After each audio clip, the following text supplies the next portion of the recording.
Hello guys, आप कैसे हो? आई होप आप अच्छे होंगे।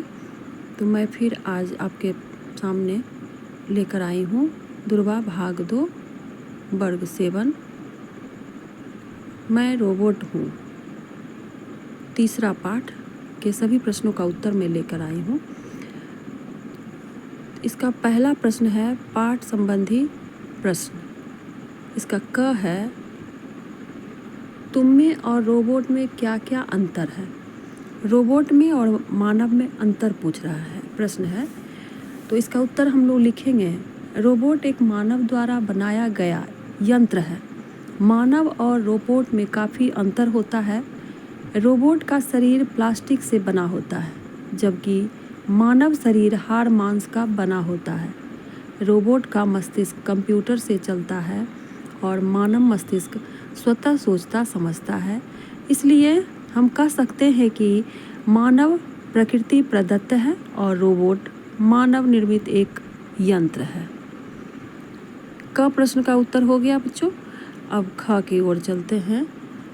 अगर तुम्हें रोबोट से कुछ काम करवाना हो तो क्या करेंगे?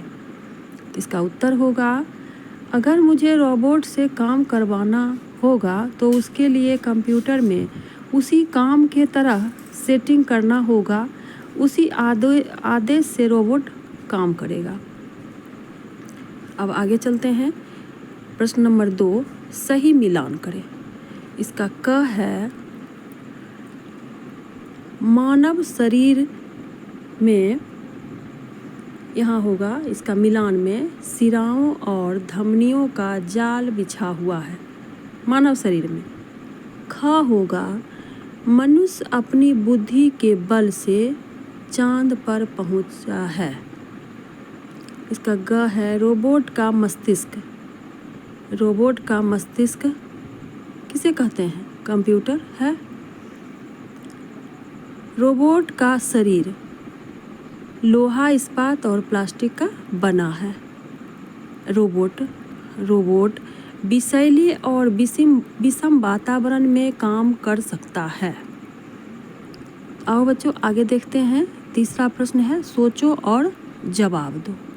इसका क नंबर प्रश्न है, अगर रोबोट की आँखें या हाथ ना होते तो वह कौन कौन से काम नहीं कर पाता? प्रश्नवाचक चिन्ह है। इसका उत्तर होगा, अगर रोबोट की आँखें या हाथ ना होते तो वह किसी काम को नहीं कर पाता, ना ही किसी वस्तु को देख पाता, ना ही किसी वस्तु को पकड़ पाता, किसी काम को नहीं कर पाता। इसका ख प्रश्न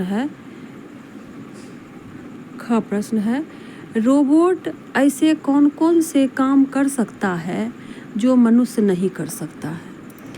रोबोट जलते हुए आग में घुसकर उसे बुझाने का कार्य कर सकता है और समुद्र की गहराइयों में जाकर कुछ प्रमुख कार्य कर सकता है अथवा खोज कर सकता है।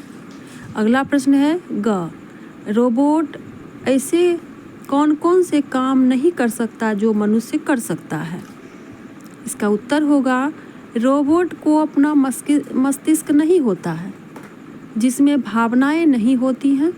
वह अपने विवेक से कोई कार्य नहीं कर सकता है और मनुष्य विवेकशील प्राणी है, वह अपने विवेक से काम करता है। प्रश्न नंबर 5, नमूने के अनुसार लिखो।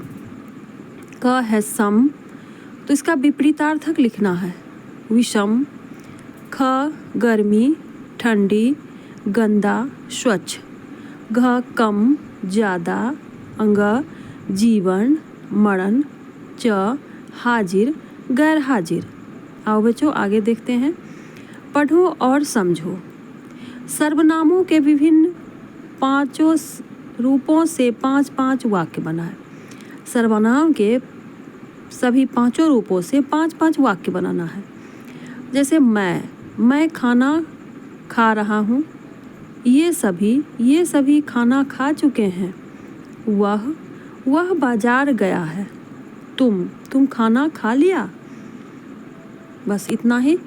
अगला वीडियो में मैं आगे मिलती हूँ। तब तक मेरे वीडियो को ध्यान से देखें और अपनी कॉपी में लिखें, लाइक करें, सब्सक्राइब करें। धन्यवाद।